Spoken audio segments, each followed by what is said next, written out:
जय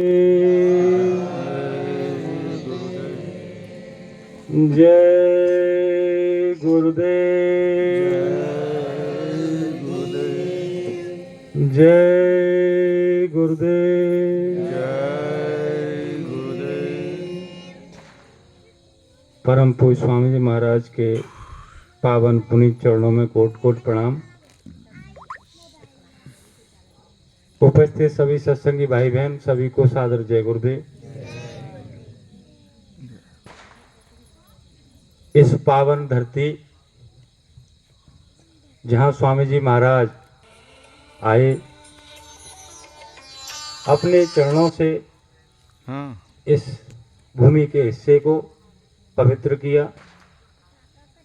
किनको? क्योंकि तीर्थों को महात्माओं ने बनाया है, रिकॉर्डिंग महात्माओं को तीर्थों ने नहीं बनाया। तीर्थों में जहां जहां महात्माओं के कदम पड़े वो पावन हो गए स्थान, लोग उन्हें तीर्थ कहने लगे, वहां जाने लगे। स्वामी जी महाराज ने हिंदुस्तान के कोने कोने में समय समय पर जाकर के और अपने चरण रखे, सत्संग दिया, नाम की बख्शिश की, और हम इधर उधर सुनो बहन जी, बाबू सिंह जी बोल देश में फैले हुए प्रेमियों को इकट्ठा किया। इस भूमि को भी प्रणाम करते हैं, आप सभी को हम प्रणाम करते हैं। स्वामी जी महाराज का अभी सत्संग चल रहा था। मालिक के सत्संग चलने के बाद में चर्चा करने की हिम्मत नहीं होती है, क्योंकि ये मंच गुरु महाराज का है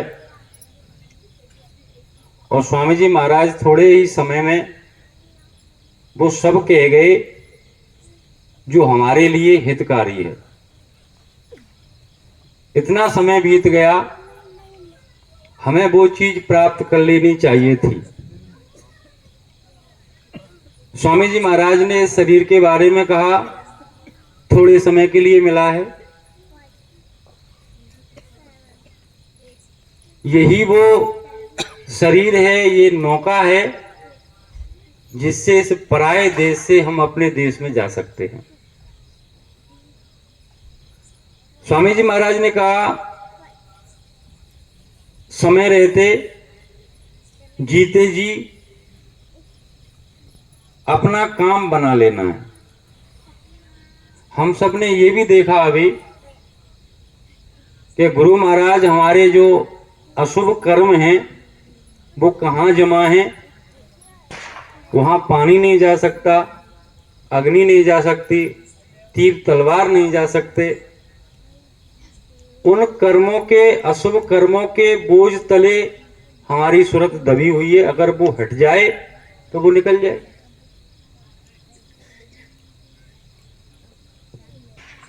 स्वामी जी महाराज के सत्संग वचनों पर अगर हम लोग बैठ करके चर्चा करें, एक दूसरे के विचार साझा करें, तो सार समझ में आता है, कुछ समझ में आता है। ये हमारा मनुष्य शरीर, स्वामी जी महाराज कहते देखने में हमें अपनी आंखों से सामने वाले को हमारा दिखाई देता है, लेकिन इसकी रचना बहुत बड़ी है। क्योंकि गुरु महाराज ने बताया, ये आकाश जो हमें दिखाई दे रहा है, इसके ऊपर हम लोग बैठे हुए, हमारी बैठक इस आकाश के ऊपर है। क्योंकि ये आकाश हमारा दोनों आंखों तक है, इसके ऊपर हम बैठे हैं। वो हमारी सूरत का हृदय है, आकाश है, वहीं पर हमारे अच्छे बुरे कर्म जमा हैं। स्वामी जी महाराज ने हमें मार्ग बताया, सुमरन ध्यान भजन करने का तरीका समझाया और कहा कि इसे करो और जीते जी भगवान को ऐसे दे रखा जा सकता है एक सत्संग में बोल रहे गुरु महाराज, आपने सुना होगा कि जैसे हम आपको देख रहे हैं और आप हमें देख रहे हैं, ऐसे उस प्रभु को देखा जाता है। नाम दिया गुरु महाराज ने हम सबको।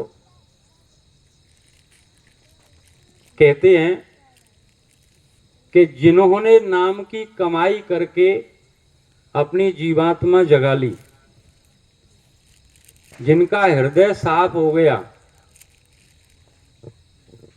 वो मनुष्य शरीर में बैठी सूरत बंधन योग्य है, बंधनी है, प्रणाम करने योग्य है, जिसने अपने गुरु के आदेश पर चल करके और अपना काम बनाया।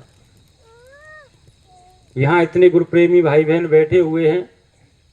स्वामी जी महाराज ने कहा मथुरा सत्संग सुनाते हुए कि ये जो मैदान में बैठे हैं, इनमें बहुत सारे प्रेमी ऐसे हैं जो पहुंच चुके हैं, बहुत प्रेमी ऐसे हैं जो कई मंडलों तक पहुंच चुके हैं, बहुत से ऐसे हैं जो तैयारी कर रहे हैं, बहुत से ऐसे हैं जो विचार कर रहे हैं कि ये काम करें कि नहीं करें। यहाँ सब तरह के लोग बैठे हुए हैं।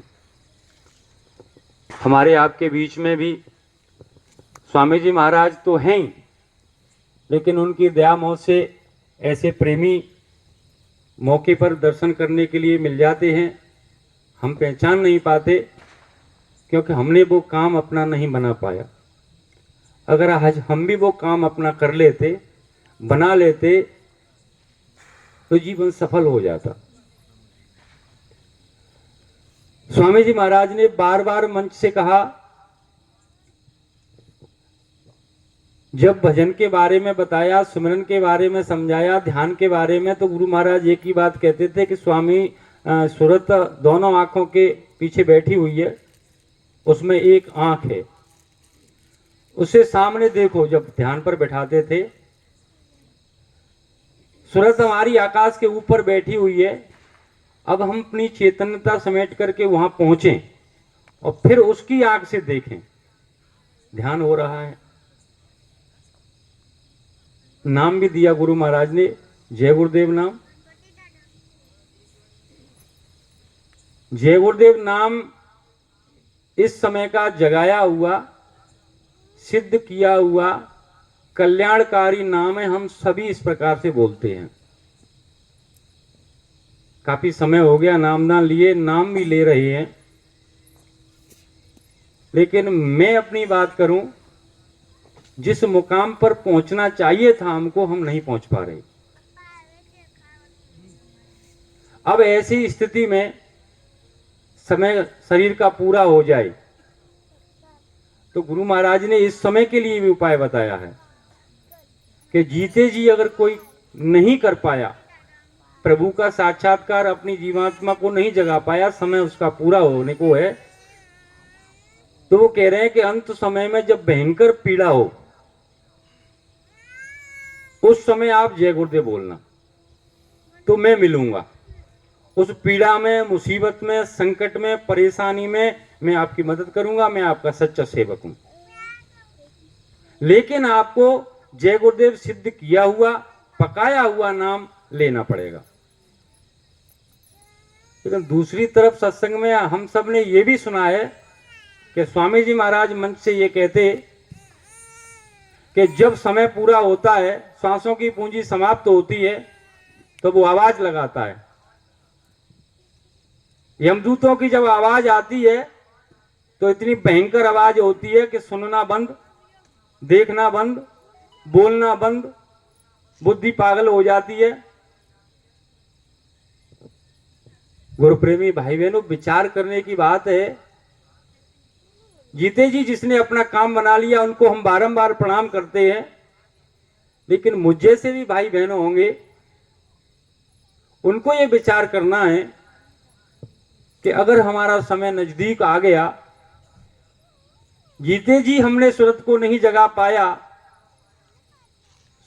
यमदूत सामने खड़े हैं, बुद्धि पागल हो चुकी है, देखना, सुनना, समझना सब बंद हो चुका है,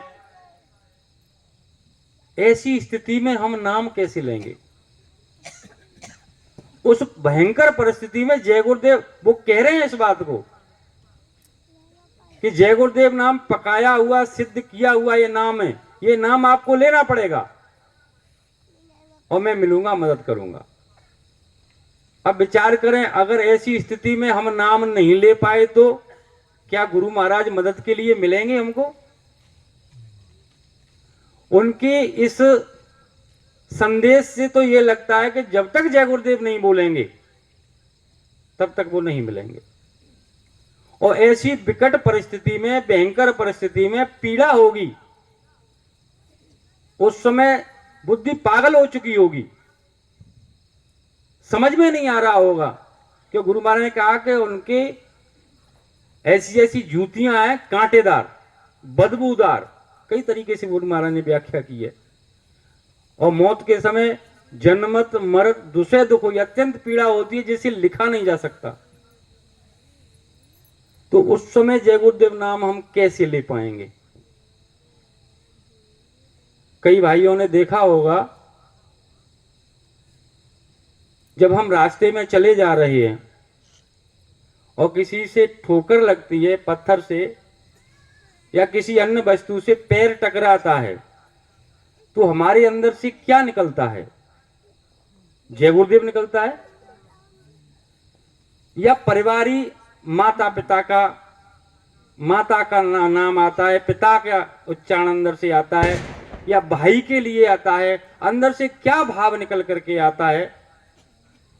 हम सबने महसूस किया होगा। अब छोटी सी चोट, छोटी चोट है, उस समय बुद्धि है हमारे पास, काम कर रही है, हम समझ भी रहे हैं, सोच भी रहे हैं, देख भी रहे हैं, सारी इंद्रियां काम कर रही हैं, और छोटी सी चोट लगने पर जय गुरुदेव नाम नहीं निकला तो उस भयंकर परिस्थिति में कैसे निकलेगा? स्वामी जी महाराज सत्संग के अंतर्गत बताते हैं, ये जो सत्संग चल रहा था इसी को आप पूरा सुनेंगे तो इसी में गुरु महाराज कहते हैं कि ये सारा शरीर जड़, हाथ भी जड़, पैर भी जड़, कान भी जड़, आंख भी जड़, मुंह भी जड़। तो जड़ की क्रिया करेंगे तो जड़ चीज मिल जाएगी, और चेतन वो चेतन, चेतन से चेतन का करोगे तो चेतन मिल जाएगा। जीवात्मा चेतन है, उसको जगाओ, दोनों आंखों के पीछे बैठी है, वो जाग जाएगी। अगर हम सुमिरन ध्यान भजन के समय अपनी सुरत से नाम लेते हैं, अपनी जीवात्मा से हम सुमिरन करते हैं, तो ऐसा लगता है कि वो उस भयंकर परिस्थिति में नाम ले लेगी, क्योंकि वो सीख गई नाम लेना। उसके साथ बुद्धि तो पहले ही चली जाएगी, देखना सुनना बंद, सब चला जाएगा। अब सुरत नाम लेती है जय गुरुदेव, सुमिरन सुरत से हम करते हैं, अंदर में जय गुरुदेव नाम अपनी जीवात्मा से हम लेते हैं, तो फिर बुद्धि की आवश्यकता नहीं है, वो भले ही फेल हो जाए। फिर देखने की आवश्यकता नहीं है, भले ही देखना बंद हो जाए। सुनने की भी आवश्यकता नहीं है, भले ही सुनना बंद हो जाए, क्योंकि वो लेना सीख गई। अब हम सबको ये विचार भी करना है अपने अंदर कि हम सुमिरन के समय नाम सुरत से लेते हैं या मन से लेते हैं या बुद्धि से क्रिया चल रही है हमारी, क्योंकि जीवात्मा दोनों आंखों के ऊपर बैठी हुई है। अभी सुना, बार बार सुनिए, गुरु महाराज कहते हैं कि जो आवाज की, शब्द की डोरी है वो घाट पे लटकी हुई है, और घाट दोनों आंखों के पीछे जहां जीवात्मा बैठी हुई है, मन बुद्धि चित्त अहंकार चारों तरफ बैठे हुए, वहां तक वो आ रही है, और हमने घाट छोड़ दिया है। इसीलिए तो यही चीज गुरु महाराज 2002 के दिसंबर के अगेन सुधी भंडारे के सत्संग में भी सुनाते हैं। गुरु महाराज उस समय क्या कहते हैं उस सत्संग में, यूट्यूब पर पड़ा हुआ है, भाई लोगों ने सुना होगा, कि जब हम सोते हैं तो मन बुद्धि चित्त अहंकार हमारे यहां आ जाते हैं, और जैसे ही हम जागते हैं तो वो यहां आ जाते हैं। गुरु महाराज सत्संग के समय हाथों से बता रहे हैं इस बात को, यहां आ जाते हैं, और सोते हैं तो यहां चले जाते हैं। अब गुरु महाराज कह रहे हैं कि हमको क्रिया चेत कर करनी है। जब जैसे ही हम लोग मन बुद्धि चित्त अहंकार को यहां ले जाएंगे, और वहां बैठ करके क्रिया करना शुरू करेंगे, सुमिरन ध्यान, तब तक सो जाएंगे। और जागेंगे तो वो यहां है। हम जागे भी, सोए भी नहीं, और मन बुद्धि चित्त अहंकार यहां भी पहुंच जाए और सुमिरन का काम हमारा शुरू हो जाए, वो जागृत अवस्था है। भाई ने बताया अभी युक्ति, गुरु महाराज ने सत्संग के दौरान जब स्वामी जी महाराज मंच से सुनाते थे तो केवल वाणी पर ही ध्यान नहीं, गुरु महाराज अपने हाव भाव, हाथ से क्या संकेत दे रहे हैं, देख किधर रहे हैं, वो सारी चीजें मायने रखती हैं। ऐसा नहीं कि स्वामी जी महाराज मंच से सत्संग दे रहे हैं या अभी भी चल रहा है और हम लोग गर्दन झुकाए या उधर तरफ ना देखकर केवल वाणी सुन रहे हैं। अब वाणी के अंतर्गत एक चीज आती है, एक जगह गुरु महाराज ये कह रहे हैं, मेरी समझ में तो वो बात नहीं आई है, मैं भाई बहनों के बीच में रखता हूं, शायद आपको पता हो। स्वामी जी महाराज कहते हैं कि उल्टी माला मत करना, नहीं तो आपका भारी नुकसान हो जाएगा। अब जब वो वीडियो तो नहीं मिला मुझे, अब उल्टी माला कैसे होती है, किस प्रकार की माला की गुरु महाराज बात कर रहे हैं। कहने का मतलब यह है कि जब गुरु महाराज बोल रहे हो, डोल रहे हो, हमें उनके सारे हाव भाव क्रियाकलापों को गौर से देखना है, तब हमारी समझ में आएगा। स्वामी जी महाराज ने 60 वर्ष तक हमको पढ़ाया, भाइयों को पढ़ाया, उनसे हमने भी सुना। कंटिन्यूअस 60 वर्ष तक हम गुरु महाराज के सामने नहीं बैठ पाए और इस शरीर से पहले रहे होंगे, क्योंकि मेरी उम्र 76 का जन्म है। गुरु महाराज ने तो 52 से सत्संग सुनाया, हो सकता है मैं उस समय रहा होऊंगा, पता नहीं है। लेकिन भाइयों से सुना है, पत्रिकाएं हैं, 60 साल गुरु महाराज ने हमको पढ़ाया। और 60 साल पढ़ाने के बाद में रिजल्ट क्या है, क्योंकि पढ़ाई के बाद में परीक्षा होती है। 1 साल तक बच्चे को पढ़ाया जाता है विद्यालय में, पढ़ाने के बाद में अंत में परीक्षा, तो बीच बीच में टेस्ट होते हैं छोटे छोटे, उसके बाद में अंतिम परीक्षा होती है। उस परीक्षा के आधार पर पता लगता है कि बच्चा कितना सीखा। तो 60 साल पढ़ाया गुरु महाराज ने, अब उसका रिजल्ट, परीक्षा क्या है, किसी को ना देखें, अपने आप को देखें कि उस पढ़ाई में हम किस स्थान पर खड़े हैं। सबसे बड़े आश्चर्य की बात तो यह है कि हम सब देखते हैं, कहते हैं, लेकिन मन उसे मानने को, स्वीकार करने को तैयार नहीं है। किसको? ये दुनिया सबको छोड़नी है, ये शरीर हमको खाली करना है, एक दिन मौत आनी है। मन हमारा अगर इसे स्वीकार कर ले कि मुझे मर जाना है, एक दिन मेरा समय आएगा, मैं मरूंगा, तो वो सारी दुनिया की तरफ से ध्यान हटा लेगा, अपने काम में लग जाएगा। लेकिन हम देखते हैं, शमशान घाट तक साथ में जाते हैं, वहां चर्चा करते हैं, कोई किसी का नहीं है। लेकिन ये नहीं सोचते कि मेरा भी ये हाल होगा एक दिन।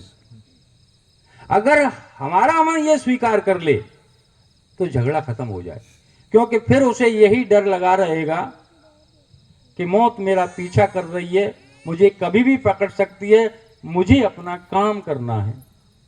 इस काल के देश से मुझे अपने देश में भागना है, जहां गुरु महाराज ने कहा कि वहां कोई परेशानी नहीं है। यही तो आश्चर्य की बात है कि जहां सर्व आनंद है, सर्व सुख है, रोना नहीं, धोना नहीं, जन्मना नहीं, मरना नहीं, खेती दुकान दफ्तर नहीं, आनंद ही आनंद, प्रेम ही प्रेम है। लेकिन उधर हम लोग नहीं भाग रहे। जान रहे हैं, जानने और मानने में यही अंतर होता है। लोग कहते हैं कि मैं सब कुछ जानता हूं। मैं अपने परिवार के लोगों को भी जानता हूं। पुत्र कहता है कि मैं अपने पिता को जानता हूं, पिताजी कैसे है। पिता कहता है मैं अपने पुत्र को जानता हूं, कैसा है ये, किसी काम का नहीं है, या लायक है नालायक है। हम पड़ोसी के बारे में कहते हैं कि मेरा पड़ोसी, मैं उसको अच्छी तरह जानता हूं, कैसा है वो। हम कहते हैं इस बात को। हम ये भी कहते हैं कि हम अपने रिश्तेदारों को जानते हैं। एक दूसरे के बारे में सब कहते हैं कि मैं उसे जानता हूं, उसे जानता हूं। लेकिन गुरु प्रेमी भाई बहनों, ध्यान देने की, सोचने की एक बात है कि हम किसे जानते हैं, कितना जानते हैं, और जानते हैं तो फिर उसे कितना मानते हैं। एक परिवार में एक पुत्र का जन्म होता है, परिवार में खुशियां मनाई जाती हैं। हमारे और आपके जन्म पर भी खुशियां मनाई गई होंगी। पिता ने पुत्र को पढ़ाना आरंभ किया। पुत्र होनहार था। समय एक दिन आया, शास्त्रार्थ हो रहा था, बच्चा उसमें भाग लेने पहुंचा। बच्चा इतना होशियार निकला कि उसने सामने वाले को हरा दिया। जब वो सामने वाला हार गया तो लोग कहने लगे, अरे ये तो छोटा सा बच्चा है, इतना होशियार है, अरे बहुत अच्छा है, किसका है। ऐसे बच्चा अगर अच्छा काम करे समाज में तो लोग पिता की तरफ कहते किसका बच्चा है, और अगर कोई समाज के नियमों के विरुद्ध कार्य करे तब भी लोग कहते हैं किसका बच्चा है। बच्चे वाले की पहचान हो ही जाती है। उनकी भी हो गई। उनसे कह रहे आपका बच्चा बहुत होशियार है, वो कहने लगे नहीं नहीं, कोई होशियार नहीं, अभी कुछ नहीं जानता बच्चा हमारा। बच्चे ने सुना कि मेरे पिताजी ने कहा है कि मैं कुछ नहीं जानता हूं, इसका मतलब मेरे पिताजी मुझे ज्यादा जानते हैं, तो मुझे और पढ़ना चाहिए। बच्चा पढ़ने में लग गया, मन से पढ़ाई करता है। समय बीता, फिर शास्त्रार्थ हुआ। बच्चे ने सामने वाले को फिर हरा दिया। लोग तारीफ करने लगे, क्योंकि कहते हैं सपूत में सबका हिस्सा होता है।